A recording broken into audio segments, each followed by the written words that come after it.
Hello প্রিয় viewers, আসসালামু আলাইকুম। কেমন আছেন সবাই? আশা করি ভালো আছেন। আপনাদেরকে স্বাগত জানাচ্ছি আপনাদের প্রিয় চ্যানেলের আরো একটি আপডেট নিয়োগ বিজ্ঞপ্তির ভিডিওতে।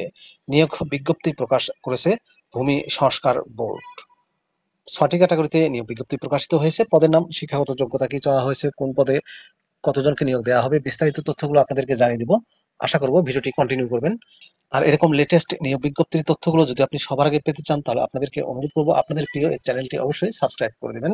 কর্মী নম্বর ১, পদের নাম কম্পিউটার অপারেটর। বেতন গ্রেড ১৩, ১১,০০০ টাকা থেকে ২৬,৫৯০ টাকা স্কেলে নিয়োগ দেওয়া হবে। পদের সংখ্যা ১টি। ভূমি সংস্কার বোর্ডের প্রধান কার্যালয়ে নিয়োগটি দেওয়া হবে। এই পদটিতে শিক্ষাগত যোগ্যতা ও অভিজ্ঞতায় বলা হয় কোন স্বীকৃত বিশ্ববিদ্যালয় থেকে বিজ্ঞান বিভাগে স্নাতক সম্মান পাস বা সমমানের ডিগ্রি, কম্পিউটার মুদ্রাক্ষরের গতি প্রতি মিনিটে বাংলায় ২৫ শব্দ, ইংরেজিতে ৩০ শব্দ গতি সহ সংশ্লিষ্ট বিষয়ে স্ট্যান্ডার্ড অ্যাপটিটিউড টেস্টে উত্তীর্ণ হতে হবে। কর্মী নাম্বার ২, পদের নাম ষাট মুদ্রাক্ষরিক কাম কম্পিউটার অপারেটর। বেতন গ্রেড ১৪, ১০,২০০ টাকা থেকে ২৪,৬৮০ টাকার স্কেলে নিয়োগ দেওয়া হবে। পদের সংখ্যা ১টি।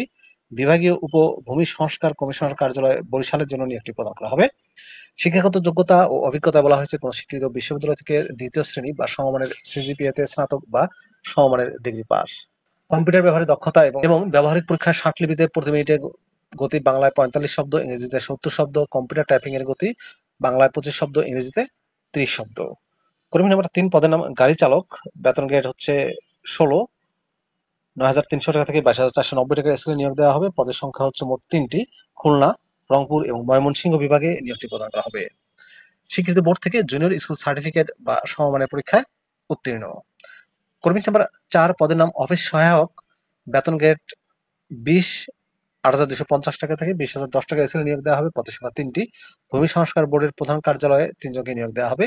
স্বীকৃত বোর্ড থেকে মাধ্যমিক স্কুল সার্টিফিকেট, এসএসসি বা সমমানের পরীক্ষায় উত্তীর্ণ। কর্মী নাম্বার ৫, পদের নাম নিরাপত্তা প্রহরী। বেতন গ্রেড ২০, পদের সংখ্যা ১টি। ভূমি সংস্কার বোর্ডের প্রধান কার্যালয়ে নিয়োগ দেওয়া হবে। স্বীকৃত বোর্ড থেকে মাধ্যমিক স্কুল সার্টিফিকেট তথা এসএসসি পাস বা সমমানের পরীক্ষায় উত্তীর্ণ।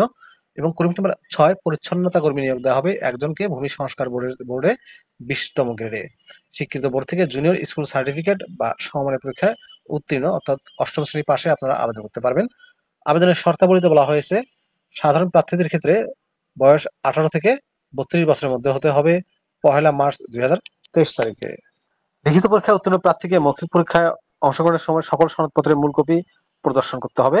স্থায়ী বাসিন্দার প্রমাণক হিসেবে জাতীয় পরিচয়পত্র এবং স্থানীয় ইউনিট পরিষদের চেয়ারম্যান বা সিটি কর্পোরেশন বা পৌরসভার মেয়র বা ওয়ার্ড কাউন্সিলর কর্তৃক সনদপত্র দেখাতে হবে। পরীক্ষায় অংশগ্রহণের ইচ্ছুক ব্যক্তিকে lrv.teli.com.bd ওয়েবসাইটে প্রবেশ করে আবেদন করতে পারবেন। আবেদন শুরু হবে ২০ মার্চ ২০২৫ তারিখ সকাল ১০টা থেকে। আবেদনের শেষ সময় ২৮ এপ্রিল ২০২৫ তারিখ বিকাল ৫টা পর্যন্ত। উক্ত সময়সীমার মধ্যে ইউজার আইডি প্রাপ্ত প্রার্থীগণ অনলাইনে আবেদনপত্র সাবমিটের সময় থেকে পরবর্তী ৭২ ঘন্টার মধ্যে এসএমএস এর মাধ্যমে পরীক্ষার ফিস প্রদান করতে পারবেন। অনলাইন আবেদনপত্রে প্রার্থী তার স্বাক্ষর ৩০০x৮০ পিক্সেল এবং রঙিন ছবি ৩০০x৩০০ পিক্সেল স্ক্যান করে নির্ধারিত স্থানে আপলোড করবেন। যে কোনো টেলিটকের প্রিপেইড নাম্বার ব্যবহার করে ২টি এসএমএস করে পরীক্ষার ফি বাবদ ১ থেকে ৩ নম্বর পদের জন্য ১০০ টাকা, টেলিটকের সার্ভিস চার্জ ১২ টাকা এবং সহ ১১২ টাকা এবং ৪ থেকে ৬ নম্বর পদের জন্য ৫০ টাকা, টেলিটকের সার্ভিস চার্জ ৬ টাকা সহ ৫৬ টাকা অনধিক ৭২ ঘন্টার মধ্যে। এই যে দুটা পদ্ধতি দেখতে পাচ্ছেন, এই দুটা পদ্ধতি অনুসরণ করে আপনাদেরকে জমা দিতে হবে। প্রার্থী ভাই ও বোনেরা, এই ছিল মূলত ভূমি সংস্কার বোর্ডের বিজ্ঞপ্তির বিস্তারিত তথ্য। ভূমি ভবন, তেজগাঁও, ঢাকা থেকে নিয়োগ বিজ্ঞপ্তি প্রকাশিত হয়েছে। ভিডিওটি আপনাদের কেমন লাগলো কমেন্ট করে জানাবেন। আর আপনি আমার চ্যানেলে নতুন হয়ে থাকলে অবশ্যই চ্যানেলটি সাবস্ক্রাইব করে দিবেন। ভালো থাকবেন সবাই। আল্লাহ হাফেজ।